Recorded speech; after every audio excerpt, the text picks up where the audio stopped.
Shalom, saya Pendeta Y. Sapak Goliot STH hendak membawa firman Tuhan dengan judul Menjadi Sakit Karena Kelakuan Berdosa dan Kesalahan.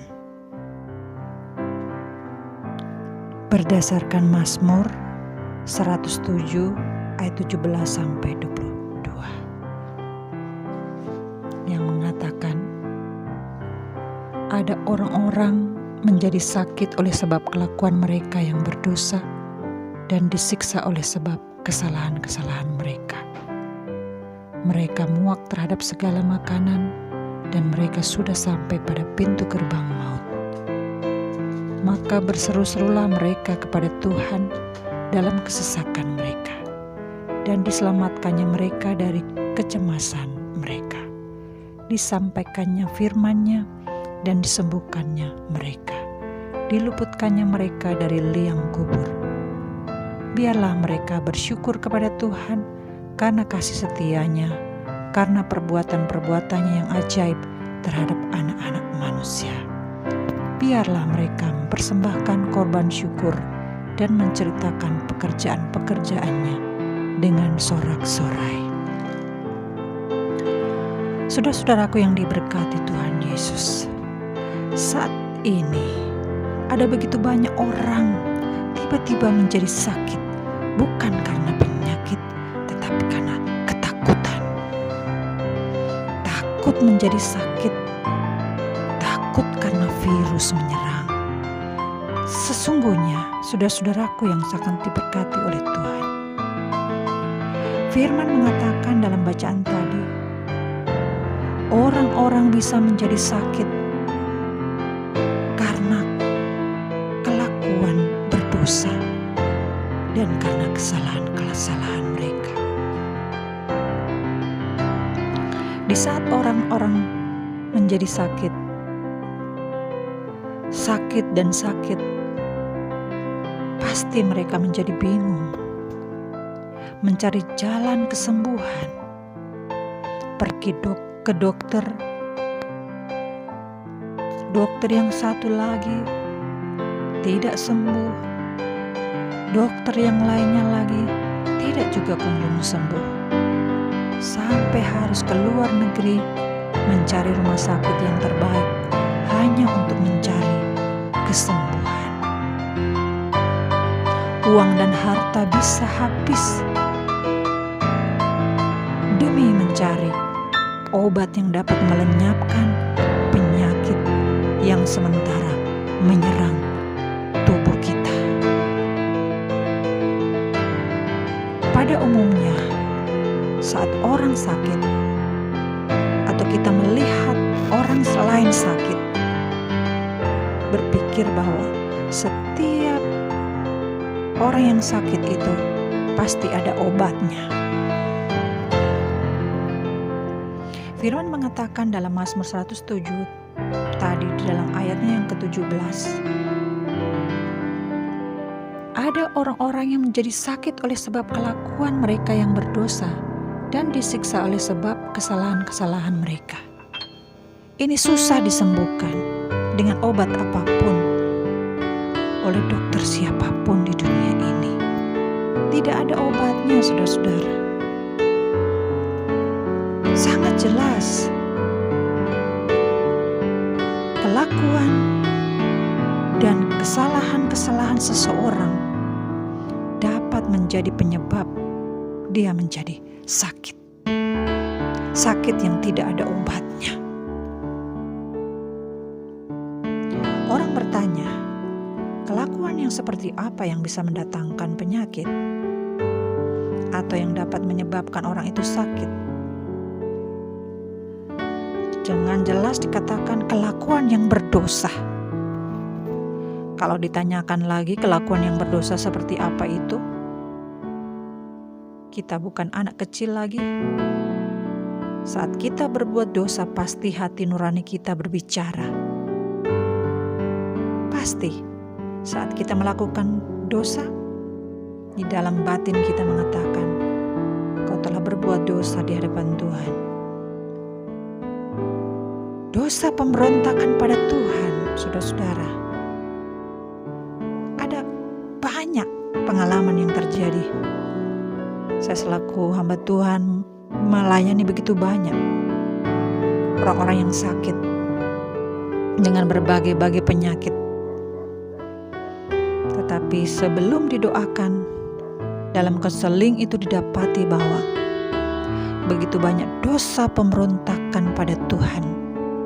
Saat sakit, orang tidak pergi ke dokter, tetapi cenderung jalan pintas mereka pergi ke dukun, pergi ke orang-orang pintar. Kalau orang Jawa dikenal pergi ke dukun yang paling pintar, yang bisa menyantet orang. Kalau di Halmahera dikenal pergi mawi-mawi, pigi bamawi. Pergi ke dukun yang pintar, bisa menyantet atau mendoti orang lain. Karena apa alasannya? Ada orang-orang tertentu yang jadi sakit karena pertentangan, masalah harta, masalah jabatan. Mereka tidak puas, menjadi marah terhadap satu dengan yang lainnya, terjadi pertentangan. Maka mereka mencari jalan pintas untuk pergi ke dukun, untuk menyantet atau mendoti orang. Nah, itu dosa pemberontakan terhadap Tuhan. Hati Tuhan sakit sekali melihat umatnya seperti itu. Itu salah satu pemicu. Bukannya orang itu tambah sembuh, tetapi tambah sakit parah. Saudara-saudaraku yang diberkati Tuhan Yesus, bagaimana atau apa yang akan kita lakukan ketika kita mendapati orang seperti itu? Orang itu harus membuka hati untuk ditahirkan, dibersihkan hatinya dengan doa. Harus mengaku, membuka hati betul-betul kepada Tuhan. Mengaku dosanya telah menyakiti hati Tuhan dan berbalik sepenuhnya kepada Tuhan, bertobat. Kemudian, kelakuan yang bisa dikatakan berdosa. Dosa terhadap orang tua, dosa terhadap saudara satu dengan yang lainnya, dosa terhadap suami, terhadap istri, dan anak-anak. Begitu banyak. Kedua, kesalahan-kesalahan apa? Merancang kejahatan, perbuatan pementingan diri sendiri, anak tidak mengabdi kepada orang tua, tidak menghormati orang tua, setelah berhasil melupakan jasa orang tua, sehingga menjadi anak yang durhaka. Berikut kelakuan yang bisa dikatakan berdosa lewat perkataan, kesalahan-kesalahan lewat perkataan, caci maki, sumpah serapah, sumpah kutuk, dan lain-lain sebagainya, penuh dengan dusta dan kebohongan. Saudara-saudaraku yang sangat dikasihi Tuhan Yesus, lalu bagaimana supaya bisa disembuhkan? Kuncinya adalah hati orang itu sendiri. Mau mengaku dosanya, mau membuka hati penuh pada Tuhan, mengaku dosa seperti yang dituliskan di dalam Yakobus pasal 5 ayat 16. Karena itu hendaklah kamu saling mengaku dosamu dan saling mendoakan supaya kamu sembuh. Doa orang yang benar bila dengan yakin didoakan sangat besar kuasanya. Saudaraku yang diberkati Tuhan Yesus, itu berarti betapa pentingnya mengaku dosa di hadapan Tuhan menuju kesembuhan. Mengaku dosa membuka hati pada Tuhan, tetapi juga yang bersangkutan harus berani dan bersedia melepaskan pengampunan kepada siapapun yang sekiranya pernah menyakiti hatinya. Mungkin pertama terasa berat, tetapi harus bisa melupakan semua kepahitan, melupakan semua peristiwa yang menyakitkan hati demi untuk keselamatan diri yang ingin disembuhkan Tuhan, demi mendapatkan kemurahan Tuhan. Sebab saat kita melepaskan pengampunan pada orang lain, saat itulah Tuhan juga mengampuni saudara, dan disitulah terjadi kuasa kesembuhan. Berikut saudara-saudaraku yang diberkati Tuhan, yang bersangkutan harus didoakan untuk pentahiran, untuk melepaskan semua ikatan-ikatan dosa dari sumpah kutuk nenek moyang yang selama ini mengikatnya. Ikatan-ikatan dosa yang selama ini mengikat tubuh roh jiwa yang bersangkutan.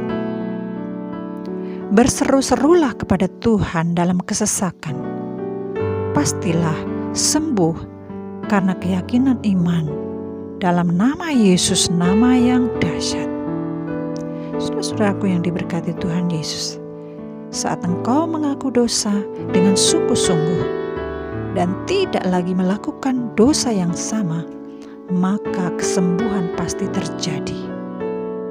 Saat mengaku dosa dengan hati yang bertobat, dengan berseru pada Tuhan mohon kemurahannya, maka tidak ada yang mustahil bagi orang percaya. Kiranya Tuhan Yesus Kristus yang berkuasa akan menyembuhkan saudara-saudara yang saat ini sedang mengalami penderitaan sakit apapun. Saya akan mendoakan saudara-saudara, penyakit apapun yang ada dalam tubuh saudara-saudara dan dimanapun saudara-saudara berada. Siapapun engkau, Tuhan tidak melihat itu, tetapi Tuhan melihat hatimu. Di dalam nama Yesus yang berkuasa, disembuhkanlah engkau. Dicabutlah semua sakit penyakit dari dalam tubuhnya karena imanmu. Dicabut dan disembuhkan dari tubuhmu karena kekuatan iman. Safana darah Yesus, sembuhlah engkau. Amin.